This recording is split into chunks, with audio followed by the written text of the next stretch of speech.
Welcome to episode 33 of the Fit Strong Women Over 50 podcast. Hi, I'm Chris. And I'm Jill. Welcome to our podcast for the Becoming Ellie community, where we focus on fitness, health, and food for women over 50. Yes, welcome to our podcast. If you're a new listener, you might be wondering why this community is called Becoming Ellie. Ellie was the Norse goddess of aging who, when challenged to a wrestling match with Thor, surprised everyone by winning. Jill and I decided we wanted to be fit and strong too, like Ellie, as we continue into the second half of our lives. We also decided to share that effort with others, so we created a website, becomingellie.com, with over 190 free articles. We also have a private Facebook group where you can connect with the Becoming Ellie community. You can also find us on Twitter, Pinterest, and Instagram. During many of our podcasts, we talk with women who inspire us with new ideas, challenges, and motivation. Today's talk is one that is sure to inspire all of us. Jill and I sat down with Linda Brooks, an amazing woman that we just met earlier this year at an indoor triathlon. Yes, I met Linda while we were both sitting poolside waiting for our turns to swim. She told me that she didn't start swimming until she retired in her 60s. This was a story I knew we would want to hear. Linda swims, bikes, and runs or race walks. She keeps an amazing training schedule, and we discovered that she's pretty competitive. Nothing seems to stop Linda. I love hearing her commitment to her sports and the value she finds in community. Let's listen to our conversation with Linda Brooks. I met Linda just a few months ago when Jill was doing a triathlon. Well, I met her then, too. That's when you met her, We were sitting there on a chaise lounge in our bathing suits, commiserating with each other. We're going to do what? and Linda told me at that point she had just learned to swim just a few years back. And I got to tell you, that really inspired me. And that was, Jill and I talked about it and thought that you would be a wonderful guest on our podcast. When we found out that here you are, just learned to swim, recently learned to run and bike. Mm-hmm. Now you're doing triathlons. Well, when you started swimming, how did that come about? I just retired and I always wanted to learn how to swim. So I signed up for swim lessons. Oh, wow. I retired December 2015. Okay. I knew Tri-C had this adult 60 where you could take classes for free. Right. So nice. I said, I can take swim classes now. You know, I wasn't on any schedule or anything, but they had a Saturday morning. Yeah. And I signed up for that. And he also offered private lessons. Let me interrupt for a minute. You did not swim at all when you decided to do this. Well, I thought I could swim. Okay. But I was afraid of the deep end. Okay. Once I saw that black line, I would stop. Okay. But I didn't know how to stroke or anything. I was just in the water. Okay. So my husband you said, really didn't. Exactly. You know now you really didn't swim. That's what he said. Yeah. He's like, well, you can't swim. I'm like, what do you mean I can't swim? I go swimming all the time. All the time. But I wasn't doing anything. Yeah. So I thought about it and I said, he's right. So I signed up for the swim lessons. Yeah. So how long did it take you to really feel comfortable in the deep end? Well, let's see. The swim class started February 1st and went up to May. But I took private lessons every Friday with him. Okay. So by the time June came, he's like, okay, it's time for... I could tread. Okay. He's like, it's time for you to go the length of the pool. Well, I attempted to go the length of the pool. I saw the black line. I stopped. Yeah. He had me come all the way back. Ooh. He's like, you have to go all the way. I can do this. I can do that. I just went. You just did it. I did it. I saw another lady in my class, and I saw her in the deep. I'm like, well, why can't I swim in the deep? We started at the same time. Yeah. The rest was history. That's where a little bit of competition helps, doesn't it? Yeah. And I just started, I was basically swimming every day. Okay. So, and then Tri-C also has a 100-mile swim club. And what is that? Yeah. What does that mean? You could take as long as you want to get 100 miles, and they give you a T-shirt. Oh. Well, me, with my competitive self, I did it in 5 months. Oh my gosh. I did it with another lady who had already done it. And Okay. I think she said it took her maybe a year and a half. I said, well, it's not going to take us that long because I'm determined when the school closes for winter break, we will be done. So you went from not swimming at all, learning in a class from February to May, and by winter break, you had done the 100 miles. I had done 100 miles. How did that feel, that sense of achievement? It felt good, but, it's like it was a lot of work because I got up I'm not a morning person, but I got up every morning at 6 o'clock, got dressed, even in the winter, if it was snowing or whatever, because I did 300 miles. So she's like, oh, you're retired now. You can get there. All you're doing is sleeping. I'm thinking, yeah, but that's precious sleeping. All you're doing is sleeping. Bite your tongue. She's like, you can sleep when you get back home. I'm like, okay, I'll do it. So, like, how far do you swim each time when you're doing? Well, and how do you keep track and everything? Well, I got a watch. Okay. That kept because I couldn't recall the is laps. impossible to count those laps. Right. I can't. First, before I had anything, a watch that tracked it, I got a piece of paper that someone then laminated for me. So, and then I had like a waterproof marker, and I would every lap swipe. Well, someone made me a bracelet. Yeah, that's and it better. had 21 beats on it, and every time I did a lap, I would move one over. Okay. And even with the watch, because sometimes if the Wi-Fi wasn't working, it didn't count. So I didn't trust the watch too much. I still counted with my little beads. Because I was very active because I was in a aerobics class, and my trainer told me, well, if you're not burning at least 800 calories, you're wasting your time in the water. That's what she told me. So I pushed myself. I mean, I was there for like 2 hours. 800 calories. 800 calories. That's a lot. I'm starving when I've done a class and I did 800 calories. I just want to eat everything inside. So it got quicker because I was determined. First I started off with a mile, then I would do a mile and a half. Then one day I did 2 within those 2 hours, and I thought, I can do this. And I just kept going. Wow, so you go and you swim for 2 hours at a time. Holy cow. Without getting out of the water. Wow. I had nothing but time. Yes, but still. That's great. And so you were already a runner and a bike rider? When did you start running?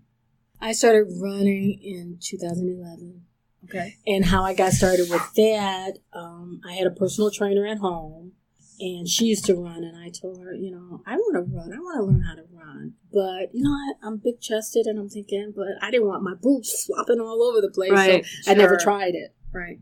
And then this aerobics class that I went to, me and some other girls, we just got together, and we started just going out in the mornings.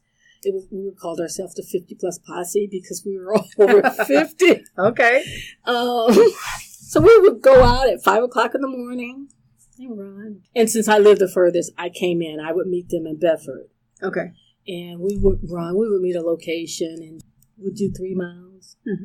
And is it light at 5 in the morning? It's dark. We even swim. I mean, we even ran in the winter.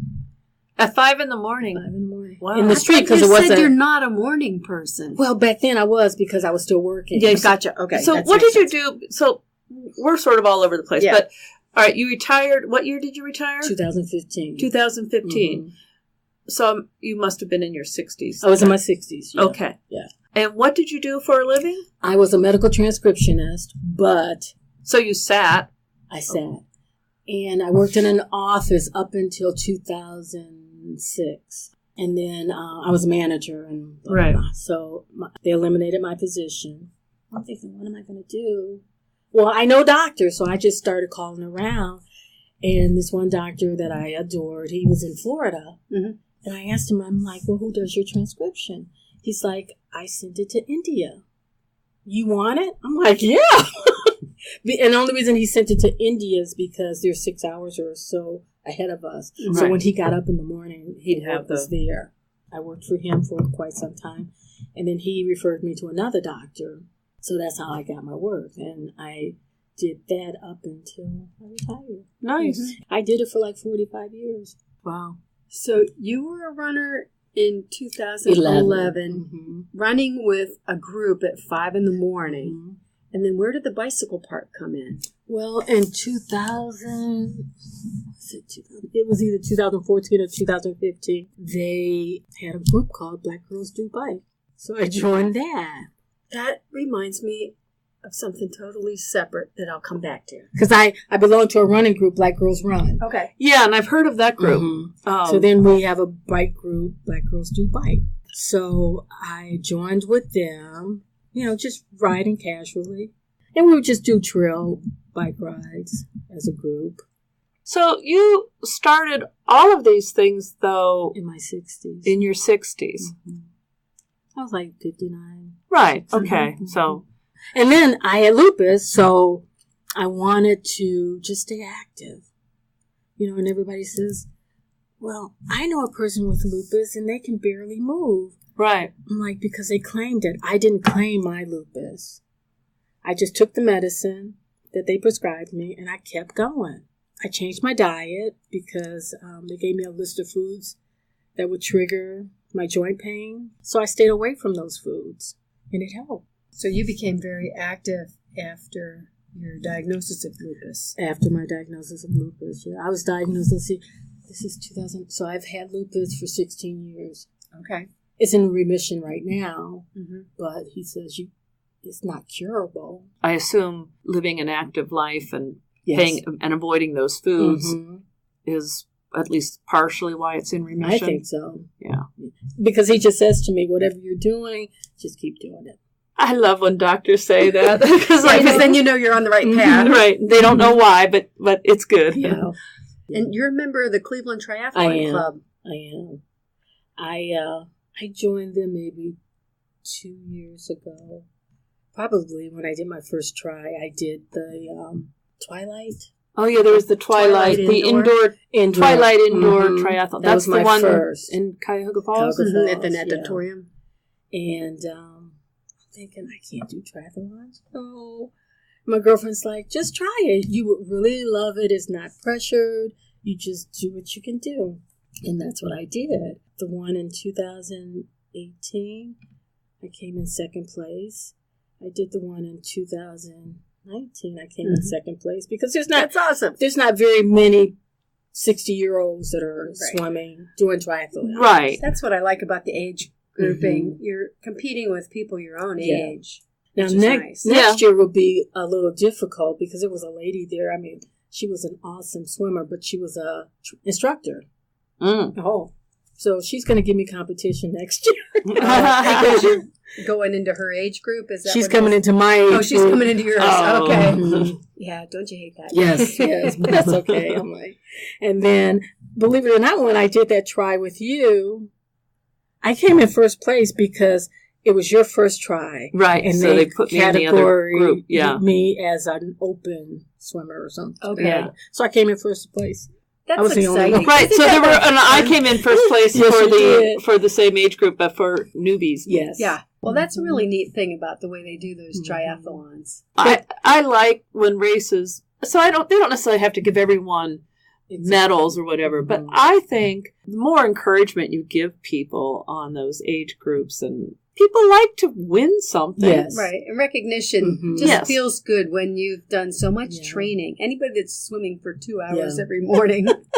And I got that certificate in the mail from them. Oh, right. I'm thinking, I think they have me mistaken. I wasn't first place, but I that's a cool thing.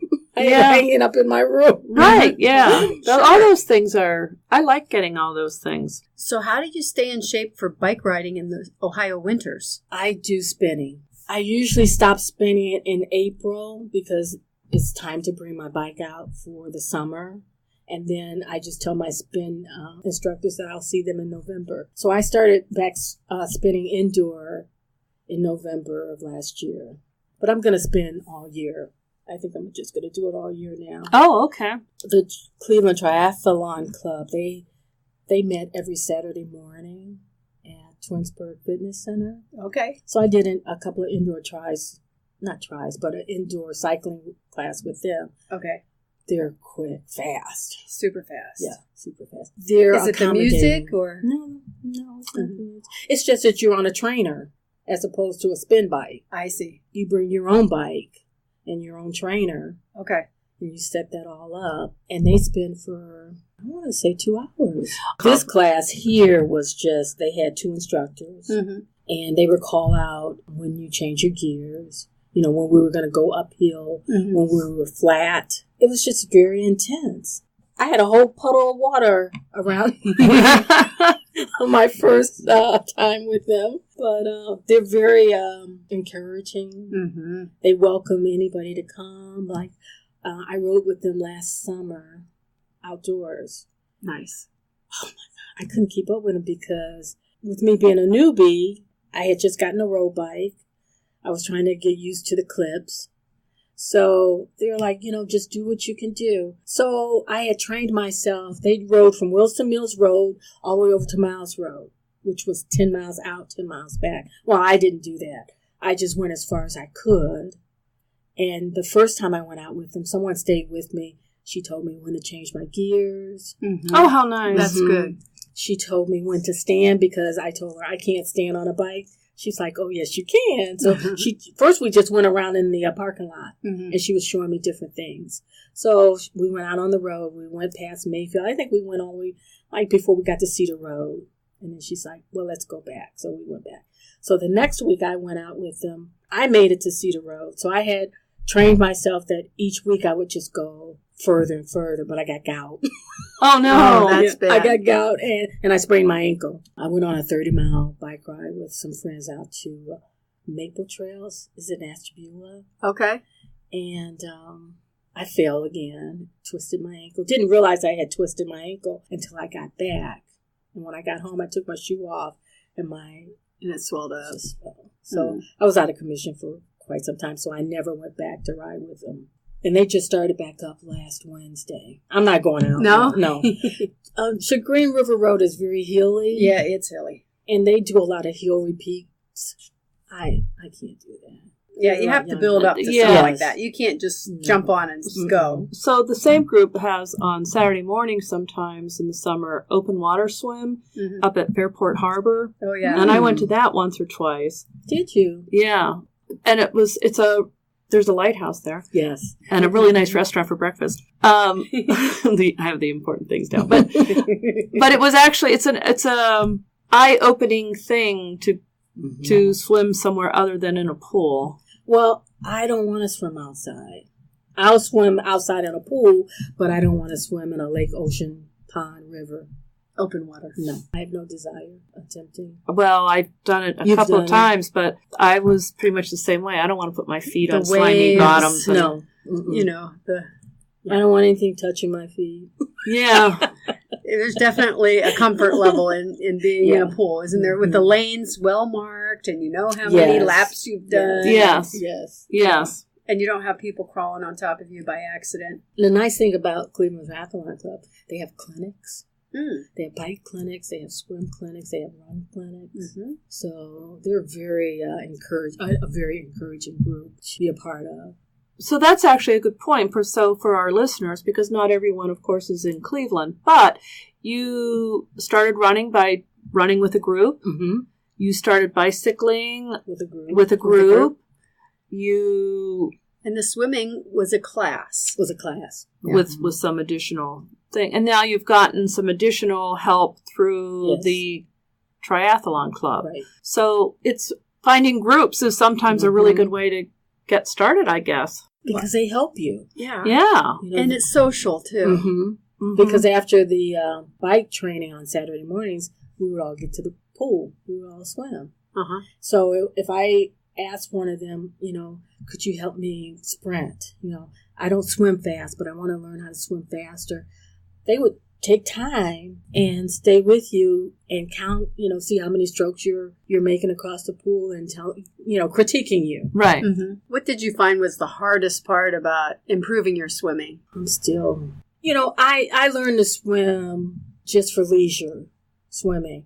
But if you're going to do triathlons, you need to go a little faster. You don't have to, but if you want to win, you need to learn how to swim a little faster.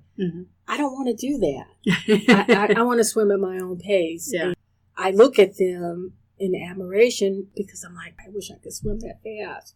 But it's not in me. Yeah. I like the butterfly. I like flipping. Wow. Those are my... You like doing the butterfly. Well, you're Not really... the butterfly.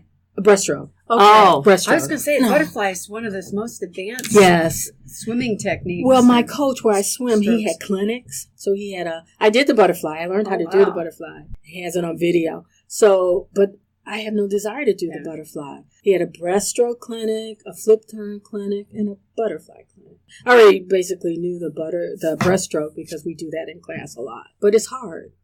Getting your timing with the breaststroke, that's probably the most difficult. But those are my two favorite strokes. And I don't know if a flip turn is a stroke, but... I don't think it's a stroke, but that's impressive that you can do it. When I took the clinic, I'm like, how am I going to get this body to flip?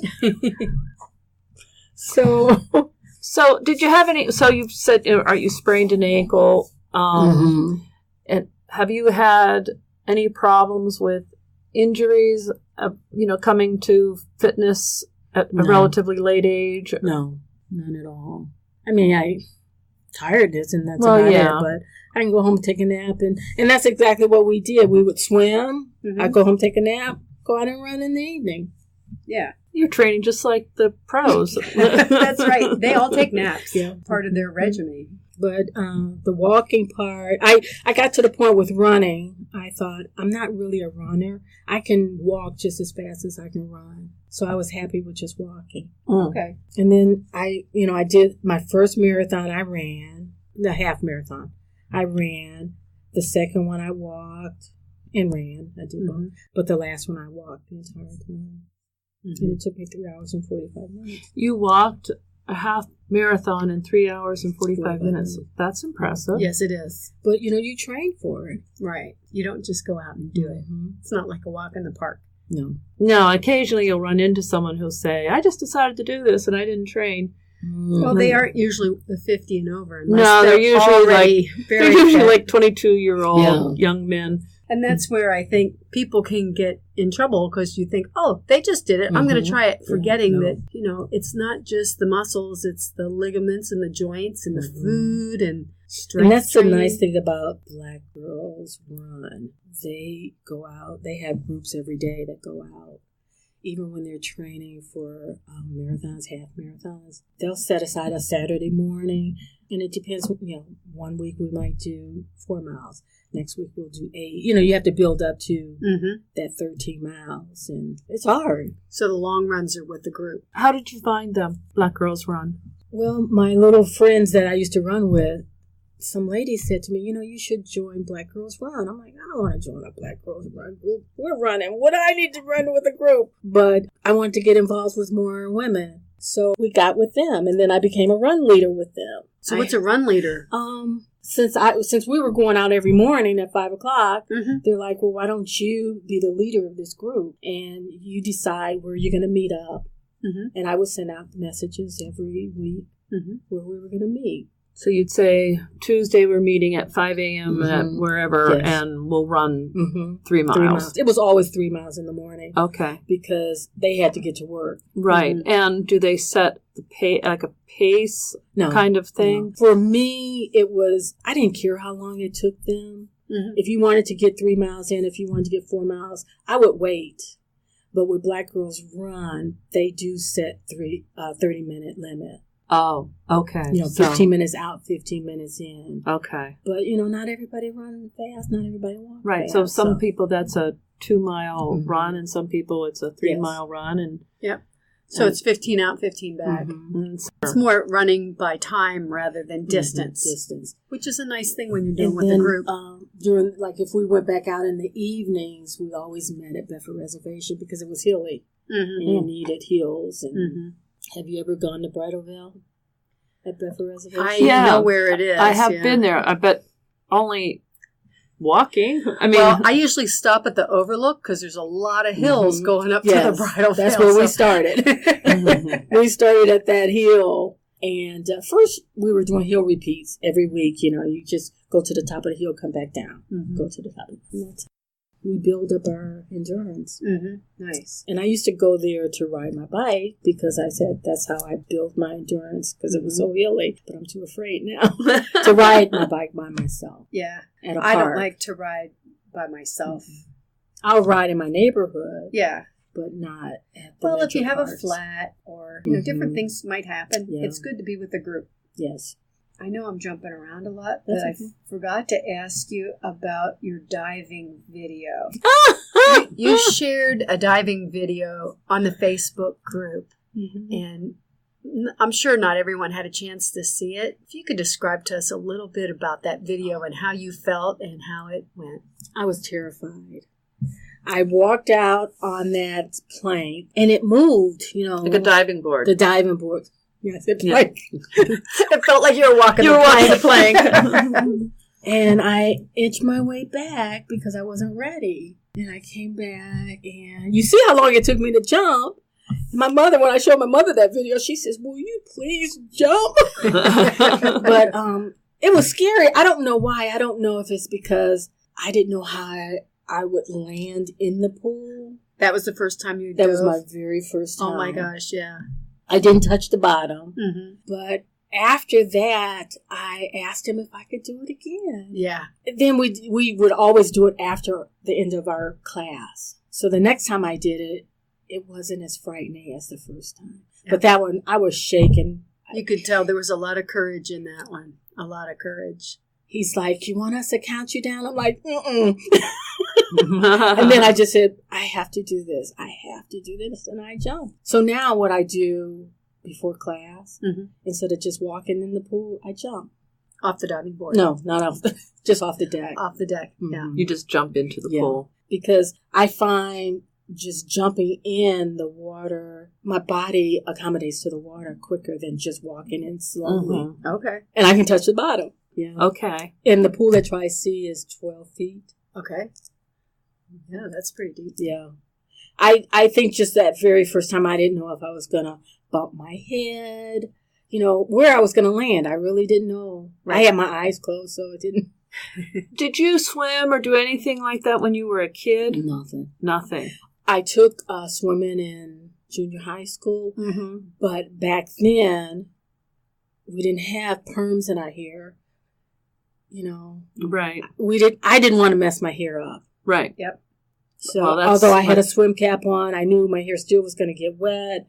I'm like, my mother would kill me. So I don't know what we did. What did we learn in this swim class? Nothing. And after that your hair was more important. After that, I attempted to take swim lessons, but I never accomplished anything. So I asked the coach, I'm like, "Well, why do you think this time I'm doing it?" He's like, "Because you always wanted to." So if you had words to give to our listeners who are sort of sitting on the sidelines thinking about it, what would you say to them? Just do it. I mean, don't be afraid. It's easier said than done to say don't be afraid because you could get in 3 feet of water and they're just at your knees and you think you're going to drown. But, just relax and trust the coach that's teaching you and it'll be fine. So your schedule... Very busy. Yeah. So, okay. So let's go through a week. Let's say Monday. What do you do on Monday? I spin. Spin. Okay. And that's an hour long? 45 minutes. 45 minutes. Okay. Or I'll go walking in the evenings with my friends. Okay. If you spin... I spin in the morning. Okay. I go walking in the evening. Okay. On Tuesdays, I swim. It's just an hour class. Okay. I'll stay after and swim a mile. I have to get a mile in. I feel like it's a waste of my time to go to a swimming pool if I don't get a mile in. So you do a mile on top of the hour class. And how many laps is a mile? 36, I think. Oh, wow. Okay. 36. Wow. Okay. So Tuesday you do a swim class and then Tuesday and swim a mile. Mm-hmm. Wednesday spinning again. Same thing. Just repeat. Okay. So Monday, Wednesday, Friday I spin. Tuesday and Thursday I swim. Okay. I try not to do anything on the weekends. But now it's biking season, so I have to get out on my bike. If it's raining, I'll just go to another spin class. Like yesterday, I wanted to go out on my bike so bad, but I'm thinking, I'm tired. Mm-hmm. If I tell myself I'm tired, I don't do anything. And you do the walking with your friends. With my friends. Is that speed walking? No. Or that's just for... Just walking. Yeah. Well, and being tired and doing a recovery day every so often is a smart thing. Right, yeah, I think so. I just was wondering if you're not running anymore, but you're doing your speed. I mean, you're walking quickly. Yeah. You must train for that. Not really. I mean, we don't really worry about. You remember I put on there the distance and the time. I organize a group. I says, let's go walking. I want to walk 4 miles. They only want to walk 2, so I walk the 2 miles. If someone ever came to the group and said, "Oh, I'll do 4," no matter how tired I am, I'm going to do those 4. Right. Okay. I could be exhausted, but I'm going to do those 4 because I've driven to this place to do 4 miles. Mm-hmm. But they're not as active as I am because they're still working. So that's actually a nice. So I mean, no yoga, no strength training. I want to do strength. I did when I was doing all that. I was doing strength training. But when you were training for the marathon, when I was training for the marathons and all that, yeah. But she closed down. Oh, and I haven't found any. And I can't do it on my own. I just can't. I have a gym at home with equipment.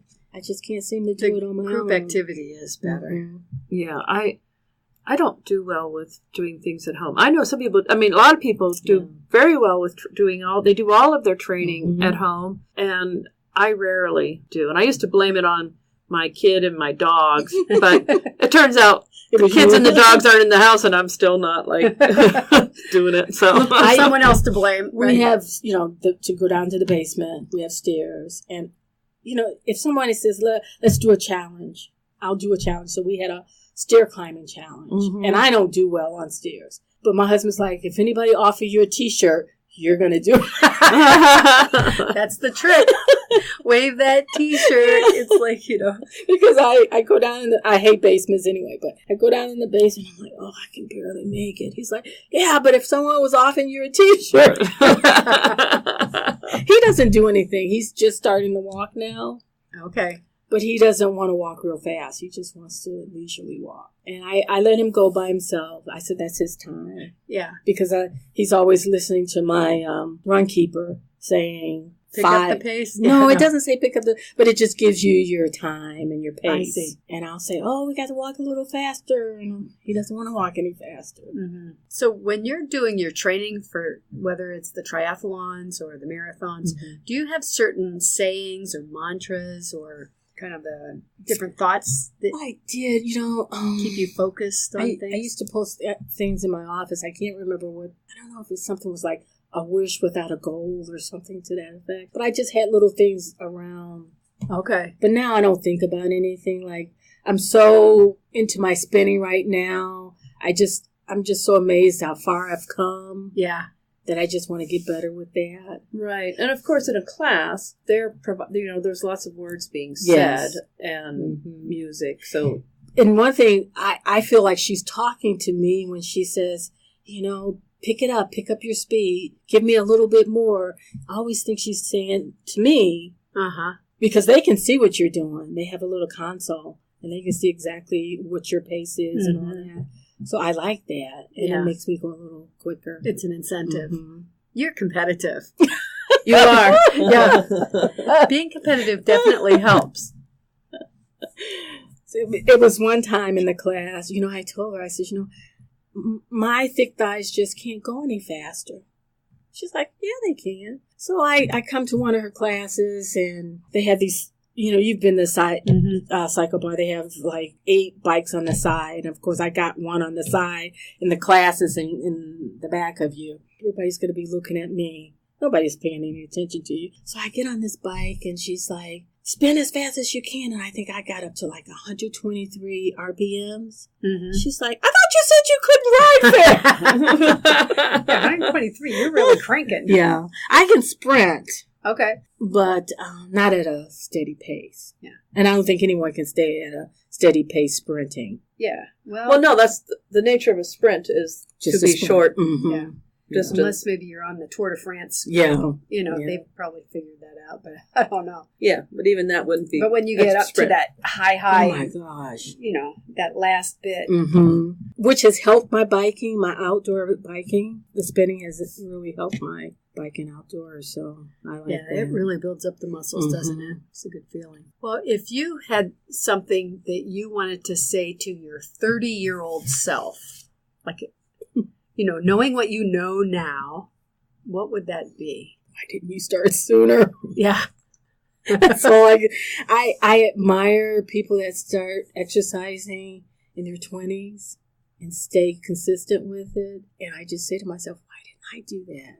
But that wasn't my lifestyle back then. Although, you know, I did a lot of walking as a kid, but we weren't exercising. We were just walking. I used to skate when I was a kid. Okay. And I lived in Cleveland at the time, and I lived on 142nd off Kinsman. Okay. And we used to go skating. The skating ring was really far.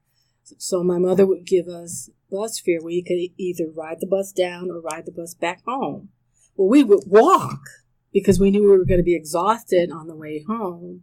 Mm-hmm. But I mean, we lived on 142nd and we walked all the way down to 116th. Oh, Yeah. That's far. yeah. I never owned a bike when I was little. Okay. I think I got my first bike when I was like 25, Mm-hmm. but I didn't ride it. It sat in our basement. My husband was like, what a waste of money. We ended up throwing it out. So that's really something that you got involved doing biking again. Yes. And you At said an older age. the Black Girls Do Bike was your bicycle group. Yes. Last Saturday, I went to REI, Mm-hmm. and they did the They were film. there. They were there, Mhm. and that was the first I'd heard of Black Girls Do Ride, but they were Mhm. featured in the Allegheny Yes. film. It was called Last The Great year. Ride, but it was about Gap. Mm-hmm. Oh, that trail. You know, that Yeah, the trail, trail. that goes, that ends up in Pittsburgh. Yeah, That it goes- goes Pittsburgh to Washington, D.C. Yeah. on the C&O. Yeah. Combined. That was just a great film Mhm. and so inspirational, Yeah. so fun looking, you know. So when you said a little while ago about Black Girls Do Bike, I'm like, oh, I know who that Yeah. is. Uh-huh. There's an Akron chapter and there's a Cleveland chapter. When I started biking, I would get with Slow Roll on Mondays. There's a Slow Roll. group in Cleveland called Slow Roll. They bike every Monday evening. I thought, okay. And I didn't know much about Cleveland because I had been away for so long. Mm-hmm. But I loved it because I got to see areas that I had never seen before. Mhm. I knew nothing about the West Side. Mm-hmm. And I would drive to the West Side to ride with them. I had never been to Edgewater Park. Oh, yeah. So a lady, she would say, oh, I'll pick you up. And, you know, she drove. Mhm. And I just watched the route that she took so that if I ever wanted to go on my own, Mhm. I could. They meet at Shaker Square. They meet at 152nd and Waterloo, Cam's Corner, Yeah. all different places. Yeah. So they start up officially next Monday. But, I mean, it's slow. It's for beginners. Yeah. Okay. Because they only do 10 miles.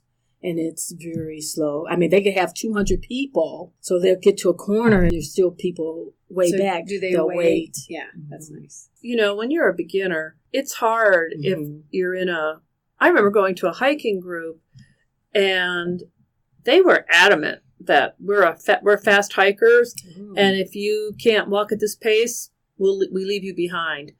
It was not nice. No. Yeah. And I never really do understand the point of hiking at a fast speed, because part of hiking, I think, is to enjoy Right. nature, not Nature. to try and do it. I mean, I could take up trail running, I suppose, but that wasn't what it was. But Uh-huh. anyway, Mm. I mean, so groups that are conducive to beginners are good groups to find. And all of these groups that I belong to, their motto is no woman left behind. Yeah. Nice. I think that's great. Because when you're bike riding, there's nothing worse than being left behind. Mhm. Wondering, which way did they go? Yeah. Am I on the right trail? I Mhm. can't keep up, you know. But when you're with a group of people even if you're tired, you don't feel as tired because you encourage each other. All right, to change the subject just a little bit, how do you eat? What's a normal day of eating for you? I have breakfast, and then I have my dinner is like 2 o'clock because that's my husband only eats once a day, and that's his meal is at 2 o'clock, so I eat with him. Okay, and what do you eat for breakfast? I usually typically I'll have cereal like Cheerios and a fruit, or I'll have one slice of bread, turkey, and cheese. So if you're getting up and doing your workout at 5 or 6, I didn't eat then. Oh, okay. Okay, so you don't eat before you swim. Yeah, now I do. Yeah. Oh, yeah. Okay. But I'm saying when I was running with Black Girls Run, yeah, I didn't eat before I left home. So now when you're getting up and going spinning, I have my cereal or I have the turkey sandwich. Okay, before you go. Before I go. I make sure I get up at 7:30 every morning. Okay. And then you eat dinner at 2. And what snack the rest of the time. Okay. And what do you normally eat? What would you eat for dinner? Meat and potatoes, hearty meals. Yeah.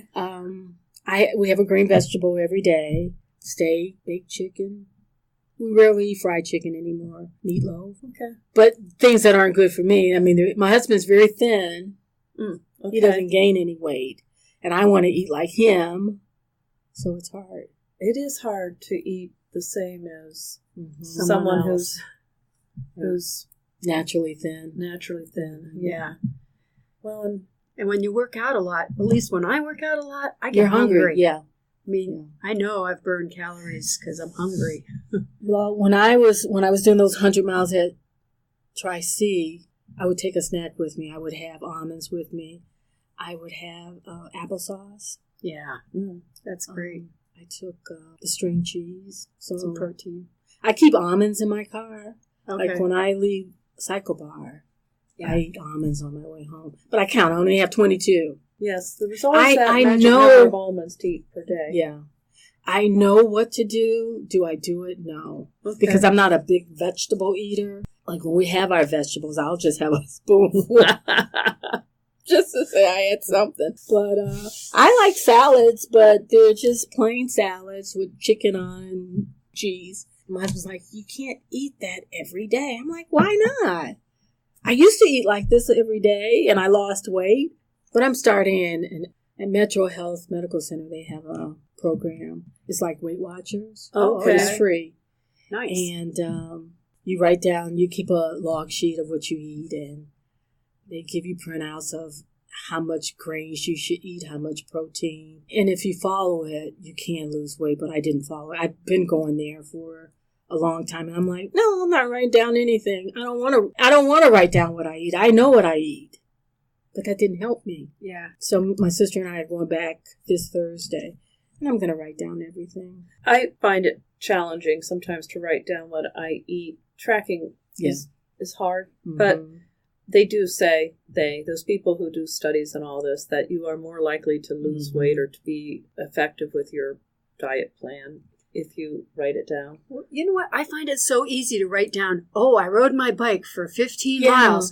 I went running for so-and-so. I can write down my exercise, and it's great. And then it's food. Oh, yeah. What did I have? I don't even remember.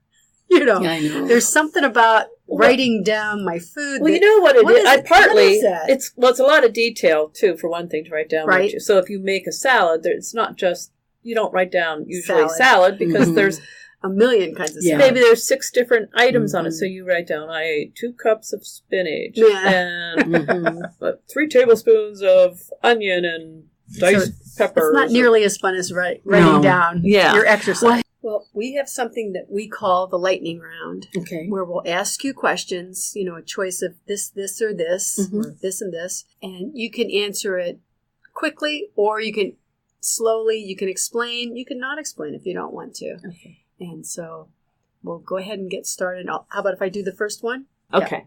Planks or burpees? Planks. Good. Run or bike? Bike. Zucchini or butternut squash? Neither. Okay. Vegan or paleo? I think paleo. Gym or park? Yeah. Okay. Salad or sandwich? Sandwich. What kind of sandwich is your favorite? Turkey. Okay. Yeah. Treadmill or elliptical? Treadmill. Wine or beer? Wine. Kettlebell or dumbbell? Kettlebell. Quinoa or rice? Rice. You can say neither. You can say potato. Rice. Coffee or tea? Neither. Neither. Neither. And how do you define fit? How do I define fit? I've never thought of it, I guess. A person who can, because I look at a person who can weigh 200 pounds, can do anything a 140-pound person could do. That's how I define fit. If you can do the same thing as a thin person, you're fit. My trainer was heavy, and she could out-train anybody. And that's what I liked about her. Mm-hmm. So fitness, being fit does not necessarily correlate to your weight. No. It's your ability to do. It's strong. Yes. Very good. Very good. Thank you, Linda, for talking with us today. It was inspirational to hear about everything you do. Yeah, Thank we you. really appreciate you being here and sharing with all of our listeners. Thank you. Yeah, I enjoyed it. It was fun. Good. Well, we are happy you could join us. Thank you. Yeah, thanks so much for being here. Thank you. All right, bye-bye. Bye-bye. Bye. You know, I always think I do a lot to stay fit, but then we have one of these conversations for the podcast, and I am just amazed at what other women do. Linda is incredible. I really have to up my game on swimming. She swims at least a mile every time she gets into a pool.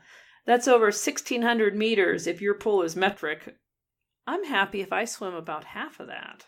Yes, she sure does a lot. I do a lot of bicycling, so I know what that means, but I think that she has me going for a run as well. I mean, she just she's very active. She is. So, so many of her activities either began with groups or she continues to train with groups. I think that's a really good thing to consider. I know sometimes I really miss the camaraderie of doing things with others. Yeah, I think that's really good advice, to look around for local running groups.